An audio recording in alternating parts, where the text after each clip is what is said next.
our leaders train or even fine-tune AI systems to recognize qualities that human beings have, like empathy, adaptability, things that we have been speaking about throughout the whole day? How can we do that, especially when it's so hard to quantify? Okay, so excellent question. Who of you in the room have been in an emergency situation where you missed a flight, you did the wrong hotel, Yeah. you maybe got lost in the parking lot and you needed help with someone? How many of you have had that problem? Yep. I was the lucky fellow who was stuck in the air when Doha was hit by missiles. Oh, hectic. And we got there, and this poor person in front of me was trying to help about 1,000 people that got off planes to reroute. I don't know if you know this was a nightmare. Now that for me is the very definition of those qualities. Empathy, that these passengers are really struggling and they're lost and they're frantic. Also thinking about adaptability, because most of those systems are, what are we here today? Automated. Yep. So now you must think about it in that sense, that person could quickly make a plan.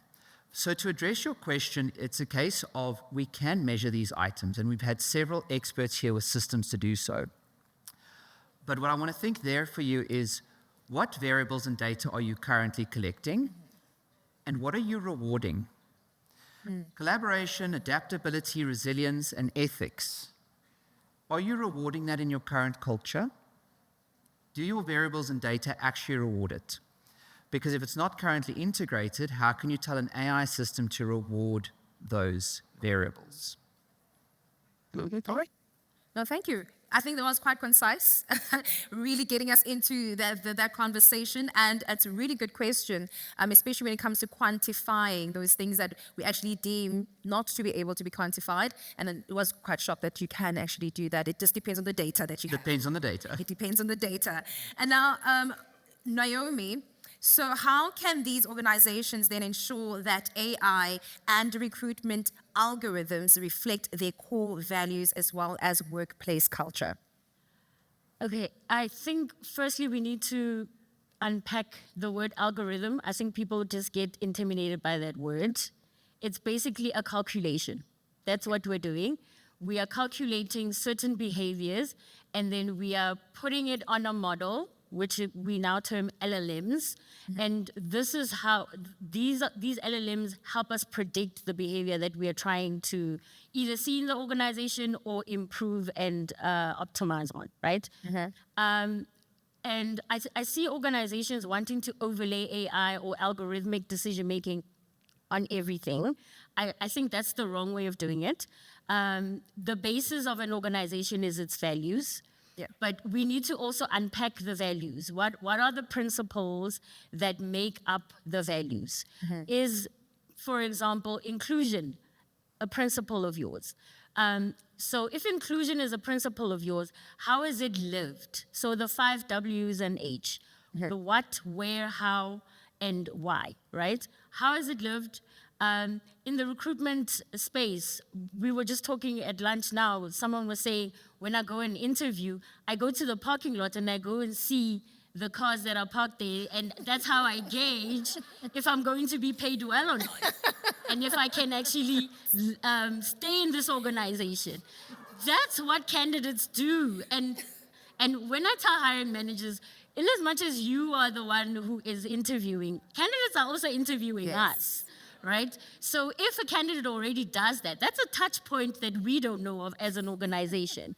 That's something that we can't measure, but that's something we can influence through what? Rewarding our employees properly so that they can have a comfortable lifestyle to go and buy a German spec car or a Chinese make, whatever it may be, so that when a graduate comes and interviews with us, they can say, here I can build a life, here I can actually create, a career for myself. So those are the things we need to think about, not necessarily taking technology and putting it across all our decision-making metrics. Yeah. I like that you, in fact, actually spoke about the fact that we can't just take AI and now put it on everything. But now let's talk about the risks of doing that. What happens when a company now says, okay, AI is the new thing, we need to get AI in, we've got AMA 2000 that's all around, so we want to make sure every single part has AI. What is the risk of now doing it over, like overdosing of AI? Anyone can take this one. You could Okay, I'm going to start. Who of you like your current company's culture? You don't have to answer in case your boss is here. Or let me rather ask, what elements of your culture would you like to change? Because in implementing an AI system, or any system for that matter, you have the chance for positive change. So the risk here is, if I automate an existing system that's currently faulty, you're going to exacerbate an existing bias. I only hire men. We're currently doing a gender parity study. It's wild. No, I really thought that this problem was resolved. I really thought, listen, it's not an issue anymore. And yet, the data says otherwise. But that means if I automate those company systems and integrate an automation protocol and algorithm, what's going to happen is just going to scale up that intrinsic bias without human intervention. So that, for me, is a major risk. That then impacts your culture, your ethics, how your company is even represented. Yeah. Because those biases with intrinsically get scaled because there's no one checking. And there's no one to call you. Naomi, I can see you're from HR and I'm from tech. You can see it. There's no one going, Sean, what are you doing? No, bad. Because the system told me. Now, if your current culture or elements are incorrect and you implement the system, how are you going to fight that? That's a very good question. In addition to that, I like to break down things so that when we talk about them, it's grade 5 level understanding, right? Yes. For me, AI, it's electricity. Just think about before they invented electricity. Not load shedding, right? No, like, I'm going to come to that, right? AI as electricity. Think about the times where you didn't, maybe I grew up going to my grandmother's and it was rural Northwest, she didn't have electricity, right? She lived a particular lifestyle and it had certain behaviors that were embedded in that lifestyle, Yes. right? Because she didn't have electricity. She could bake, but she had to go dig something on the ground, dig up on the ground and then and set fire, have coal and bake. Whereas my mom just puts it in the oven and presses a button, right? That's how we need to be thinking about AI technology. It's not something to be intimidated by. But if we are now going to say it's creating bias, no, the bias is already there. We are already living with the bias. We are already sitting in front of leaders who go, I want another Naomi. After Naomi resigns, I want another Naomi. And you're like, we can't hire another Naomi because when we hired her in this role 3 years ago, this is how the business was. Yes. This is the value that we were trying to problem solve for. The role has changed and it has, evolved into another thing. So we need to go look for the profile of person that fits this new role, which means we need to think differently about how we attract talent, what type of talent we go after. The bias is already there. When we put technology over it, we're just basically making it worse. Okay. Absolutely hear that. And now speaking on bias, right? What data points or indicators best capture your cultural alignment, especially without reinforcing the bias and also reinforcing exclusion? So which data points could people be using to help them with cultural alignment? Data indicators, data points. For me, we now have solved for IT auditors. Okay. They're the ones that go into our systems and tell us, the system is working this way. It shouldn't be because it's a governance protocol, right? In the people space, we are going to need cultural and linguistic auditors. Okay. These are going to be the people that come in and say, this Gen AI that you've overlaid on your performance reviews, on your engagement surveys, on all of the touch points that have a text base, are not working well because they exclude certain cultural innuendos or, languages, as an example. And South Africa is a diverse country. We have 12 official languages. Like, how are we going to solve for sign language? That's an interesting one. But anyway, the data indicators need to, again, go back to the value systems of the organization. How do we reward behavior? What type of people are we promoting into leadership roles? Those are the things that we are going to be able to collect put on a model that helps us understand as we grow, as we expand into other regions, as we change our solutions in terms of service offerings or product offerings, how does it affect the leadership decisions that get to be made? Yes. Again, value systems, right? The principles that then underpin the value systems. All right. So today we've been speaking a lot about data and the kind of data you would have, right? And Naomi, you made an example of if someone had to leave the company, then we want another Naomi. So based on those two things, right, I just want to find out what ways can technology then help to identify not only who fits your culture today, but someone who can grow with the organization as it continues to evolve? Can I take this? Yes, please. So I just want to split this into two dynamics. And let's start with the first one, new entrants. You know your culture, you know it well, you know what works, you know what doesn't. Yeah. And I think in that regard, what you've mentioned, Naomi, is those data points of what do we reward, what are we looking for in someone? Are you highly motivated? Do we expect you to work here for 10 years, a year? You know, all of those things will be nuanced to each organization. That's where you go and talk to your IT professionals and several of the system solutions that were discussed here today. What data do you want to collect? What are you rewarding? So if you are a sales-driven organization and networking and research and consultancy, collaboration, research expertise, hardworking. But if you are rewarding online availability, which means after hours. Yeah. Okay? Am I rewarding your outputs and your competence, or am I rewarding your ability to sit on your phone and not spend time with your family? That's a massive cultural issue. So in terms of business alignment, first look at what you want, because it's a time for us to actually make positive change for our new entrants. I want a new entrant to work hard, be dedicated, and produce these outputs. What does that mean? Work in a team. Do they respond to messages? Are they quick on the ball? Do they address talent, engagements, those kind of things? Because they can help refresh. I think it works both ways here. You can tell them what you want and align that from a clear data protocol. They collaborate, teamwork, etc. I think something that we often overlook is what about those people already employed? I'm from a university, ladies and gentlemen. I'm pushing graduates out there, so that's my job. But what about those people with amazing expertise, like you in this very room? What about you in terms of cultural fit, especially if the business is pushing for a more digitalized environment? Is that the culture that you want? And how will you align yourself to that regard? Because there we fall into digital literacy as a competence and as a data metric point, because that will help bring you along to that culture. But the point is, what is that culture that you want to synthesize them into? A last point here is, how many managers in the United States do you think want to actually employ Gen Zs over AI? 37% would rather hire an AI agent versus a new person. But is that because of a cultural fit, or is that because of a misunderstanding of competence? I actually want to ask you why. They actually would want to get an AI employee rather than a Gen Z. Culture. So I know, guys, I'm a tech person, so it's killing my soul to say this. Yeah.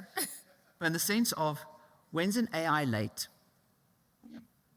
Oh, I don't want to do this. Oh, I want to take leave. Oh, that's not nice. Why are you wearing your pajamas to the office? I don't have to ask. That's what they're going to say. I'm a creative. Yeah. You have to ask that for your AI agent? I hope not. Please see your IT professional now if it's asking. So in that sense, that's why. But I think a big issue here is expectation. The expectations of work sometimes misalign. And what's interesting on the flip side of that study is 87% of Gen Z said they learned more on the job in their first 6 months than they did at their university career. Yeah. So in the same breath, are we preparing our graduates for that? And is that why that managing is actually occurring? Very interesting. Very, very interesting.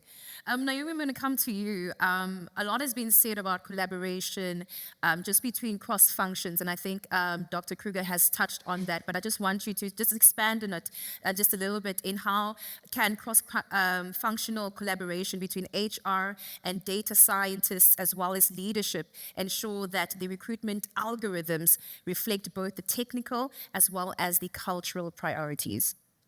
So I'm going to personalize it. So I took a jump about 10 years ago and I went to study overseas in Ireland. And when I was there was a whole lot of companies coming to recruit the business school students. And I was recruited into a center of innovation and data analytics. And it was for a global insurance player. And what they did is took their data capability and said, we don't know what we're doing with this data, but we've been collecting it for decades. Let's create a center of technology and put it in there. Okay. They hired PhDs. They hired people who, were engineers. They hired business majors. In the interview, because, it's an assessment day and you talk to everybody, and you hear this one studied PhD, and you're like, yo, PhD. And then eventually it became my turn to go into the room and talk to the hiring manager. And he's like, so what has been your experience? And I was like, I think I'm in the wrong place, hey, because everyone here has a PhD in this one is physics that, this one is. And then he was like, no, you are here because you understand the business requirements and you're able to then articulate them to the technology teams. And we need someone who has a consultant mindset, who is curious enough to go into the data and ask the questions, who's able to consult with the business executives and tell them what we can do with the data. So you are at the right place, and we are going to hire you because you understand that. And that's the value of cross-functional teams.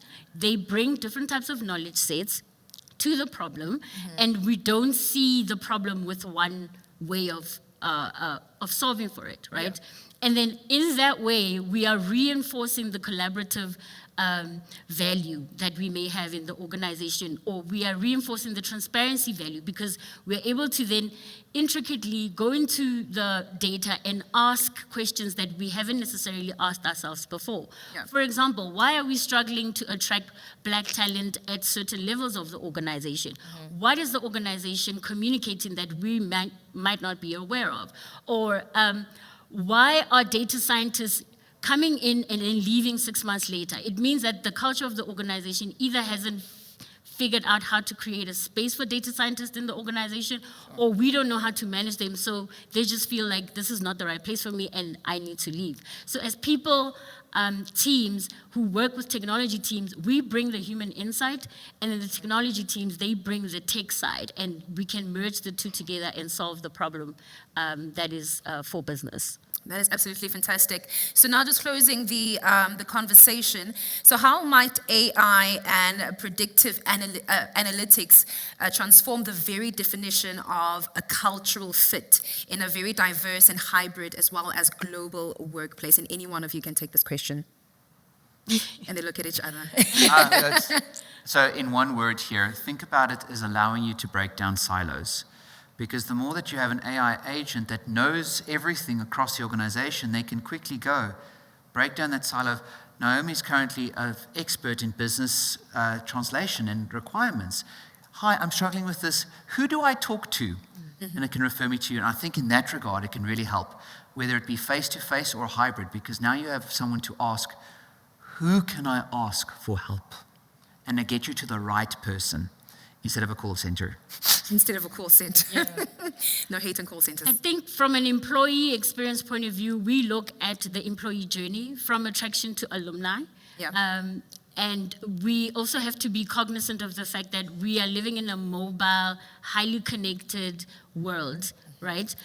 Someone can start their life in Rustenburg and go and develop it in London. Yeah. And live in London and, do conferencing in Dubai. Like, that's how fluid the world we live in now is. So as HR leaders, we need to be cognizant of the fact that our employees are as connected as we are, right, in the organization. It's no longer about creating silos or cliques in the leadership teams.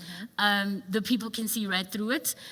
If you don't have transparency in your organization, the people will respond to the lack of transparency and they will disengage, and you will see it on your engagement surveys, right? So you need to think about each touch point throughout the employee cycle.